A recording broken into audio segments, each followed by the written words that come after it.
ಬೆಂಗಳೂರಿನ ಡಾಲರ್ಸ್ ಕಾಲೋನಿಯಲ್ಲಿರುವಂಥ ನಾಗೇಂದ್ರ ಅವರ ನಿವಾಸದ ಮೇಲೆ ಇಡಿ ಅಧಿಕಾರಿಗಳು ದಾಳಿ ನಡೆಸ್ತಾರೆ. ಹಣ ಕೂಡ ಲಭ್ಯ ಆಗಿದೆ ಇಡಿ ಅಧಿಕಾರಿಗಳಿಗೆ ಅನ್ನೋ ಮಾಹಿತಿ ಲಭ್ಯ ಆಗ್ತಾ ಇರೋದು. ಎಷ್ಟರ ಮಟ್ಟಿಗೆ ಇಲ್ಲಿ ಅವ್ಯವಹಾರ ನಡೆದಿದೆ, ಅಕ್ರಮ ನಡೆದಿದೆ ಅನ್ನೋದಕ್ಕೆ ಇದೊಂದು ಉದಾಹರಣೆ. ಅವರನ್ನ ಕಸ್ಟಡಿಗೆ ಪಡೆದುಕೊಳ್ಳುವಂಥ ಎಲ್ಲ ಸಾಧ್ಯತೆಯೂ ಕೂಡ ಇದೆ. ಕರ್ನಾಟಕ ವಾಲ್ಮೀಕಿ ನಿಗಮದಲ್ಲಿ ನಡೆದಿರುವಂಥ ಹಗರಣ ಎಷ್ಟು ದೊಡ್ಡವರ ತಲೆಯನ್ನೇ ಉರುಳಿಸಿಬಿಟ್ಟಿದೆ, ನೀವೆಲ್ಲ ನೋಡ್ತಾನೇ ಇದ್ದೀರಿ. ಭಾಳ ಪ್ರಮುಖವಾಗಿ ಒಂದಿಷ್ಟು ಅಧಿಕಾರಿಗಳ ತಲೆದಂಡ ಆಗಿದೆ, ಒಂದು ಆತ್ಮಹತ್ಯೆಯೂ ಕೂಡ ಆಗಿದೆ. ಈಗ ಸಚಿವರಾಗಿದ್ದಂಥ ನಾಗೇಂದ್ರ ಅವರು ಮಾಜಿ ಸಚಿವರಾಗಿದ್ದಾರೆ. ಅಂದರೆ ಎಷ್ಟರ ಮಟ್ಟಿಗೆ ಇಲ್ಲಿ ಅವ್ಯವಹಾರ ನಡೆದಿದೆ, ಅಕ್ರಮ ನಡೆದಿದೆ ಅನ್ನೋದಕ್ಕೆ ಇದೊಂದು ಉದಾಹರಣೆ. ಮುಖ್ಯಮಂತ್ರಿಗಳು ಈಗಾಗಲೇ ನಾಗೇಂದ್ರ ಅವರ ತಲೆದಂಡವನ್ನು ಪಡೆದುಕೊಂಡು ಬಿಟ್ಟಿದ್ದಾರೆ. ಇದರ ನಂತರ ಈಗ ಸಾಕಷ್ಟು ಬೆಳವಣಿಗೆಗಳಾಗ್ತಾ ಇದ್ದಾವೆ ಮತ್ತು ರಾಜ್ಯ ಸರ್ಕಾರದ ಮೇಲೆ ಕೆಟ್ಟ ಪರಿಣಾಮ ಈ ಒಂದು ಹಗರಣದಿಂದ ಬೀರಿರೋದು ರಾಜ್ಯಾದ್ಯಂತಲೂ ಕೂಡ. ಅದಕ್ಕೆ ಮುಖ್ಯಮಂತ್ರಿಗಳು ಯಾವ ರೀತಿಯಾಗಿ ಪ್ರತಿಕ್ರಿಯೆ ಕೊಡ್ತಾರೆ ಅನ್ನೋ ಕುತೂಹಲವೂ ಕೂಡ ಇದೆ. ಇವತ್ತು ಬೆಳ್ಳಂಬೆಳಗ್ಗೆ ಬೆಂಗಳೂರಿನ ಡಾಲರ್ಸ್ ಕಾಲೋನಿಯಲ್ಲಿರುವಂಥ ನಾಗೇಂದ್ರ ಅವರ ನಿವಾಸದ ಮೇಲೆ ಇಡಿ ಅಧಿಕಾರಿಗಳು ದಾಳಿ ನಡೆಸ್ತಾರೆ. ಇಡಿ ಅಧಿಕಾರಿಗಳ ತಂಡ, 4 ಜನರ ತಂಡ ಡಾಲರ್ಸ್ ಕಾಲೋನಿ ನಿವಾಸಕ್ಕೆ ಬೆಳ್ಳಂಬೆಳಗ್ಗೆ ಅಂದರೆ 7:05 ಸುಮಾರಿಗೆ ಬರುತ್ತೆ. ಬಂದು ಇನ್ನೂ ನಾಗೇಂದ್ರ ಅವರು ಎದ್ದಿದ್ರೋ ಇಲ್ವೋ ಗೊತ್ತಿಲ್ಲ, ಆ ಕ್ಷಣಕ್ಕೇ ಮನೆ ಬಾಗಿಲು ಬಡಿತಾರೆ. ಬಾಗಿಲು ಬಡಿದ ತಕ್ಷಣ ಒಳಗಡೆ ಹೋಗ್ತಾರೆ ಇಡಿ ಅಧಿಕಾರಿಗಳು. ಹೋಗಿ ಮನೆಯಲ್ಲಿರುವ ಎಲ್ಲರ ಮೊಬೈಲ್ ಫೋನ್ಗಳನ್ನು ಮೊದಲು ಕಿತ್ಕೊಳ್ತಾರೆ.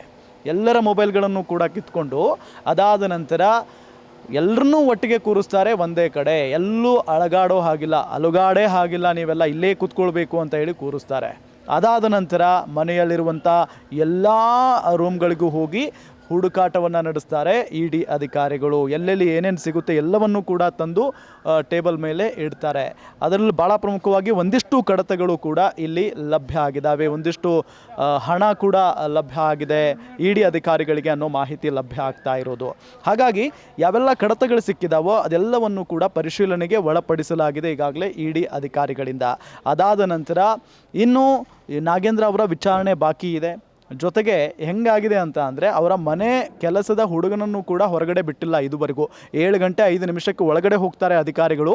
ಅದಾದ ನಂತರ ಒಬ್ಬರನ್ನು ಮನೆಯಿಂದ ಹೊರಗಡೆ ಕಳಿಸಿಲ್ಲ. ಅಧಿಕಾರಿಗಳು ಹೋಗೋದು ಬರೋದು ಮಾಡ್ತಿದ್ದಾರೆ, ಅದು ಬೇರೆ ವಿಚಾರ. ಆದರೆ ಅಲ್ಲಿಂದ ಮನೆ ಒಳಗಿನ ಒಬ್ಬ ವ್ಯಕ್ತಿಯನ್ನು ಕೂಡ ಹೊರಗಡೆ ಇದುವರೆಗೂ ಬಿಟ್ಟಿಲ್ಲ. ಅಂದರೆ ಎಷ್ಟು ಸುದೀರ್ಘವಾಗಿ ಅಲ್ಲಿ ಪರಿಶೀಲನೆ ನಡೀತಾ ಇದೆ ಅನ್ನೋದನ್ನು ನಾವು ಗಮನಿಸ್ತಾ ಇದ್ದೀವಿ. ಇನ್ನೂ ವಿಚಾರಣೆ ಸಾಕಷ್ಟು ಬಾಕಿ ಇದೆ. ಭಾಳ ಪ್ರಮುಖವಾಗಿ ಈ ನಾಗೇಂದ್ರ ಅವರನ್ನು ಅರೆಸ್ಟ್ ಮಾಡ್ತಾರಾ ಅನ್ನೋ ಒಂದು ಪ್ರಶ್ನೆ ಇದ್ದೇ ಇದೆ. ಯಾಕೆಂತ ಹೇಳಿದರೆ ಇದು ದೊಡ್ಡ ಹಗರಣ. ಹಾಗಾಗಿ ನಾಗೇಂದ್ರ ಅವರನ್ನು ವಿಚಾರಣೆ ನಡೆಸೋದು ಬಾಕಿ ಇರುತ್ತೆ. ಹಾಗಾಗಿ ಅವರನ್ನು ಅರೆಸ್ಟ್ ಮಾಡಿ ಅವರನ್ನು ಕಸ್ಟಡಿಗೆ ಪಡೆದುಕೊಳ್ಳುವಂಥ ಎಲ್ಲ ಸಾಧ್ಯತೆಯೂ ಕೂಡ ಇದೆ.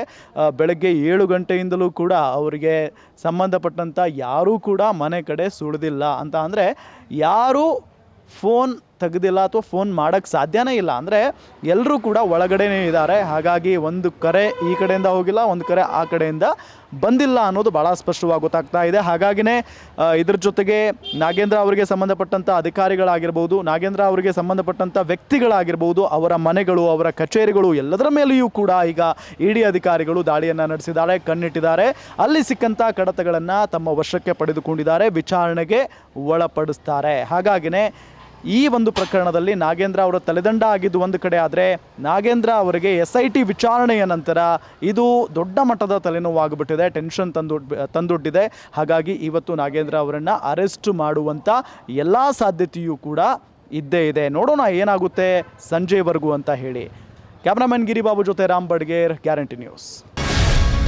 ಗ್ಯಾರಂಟಿ ನ್ಯೂಸ್, ಸುದ್ದಿ ಖಚಿತ, ನ್ಯಾಯ ನಿಶ್ಚಿತ.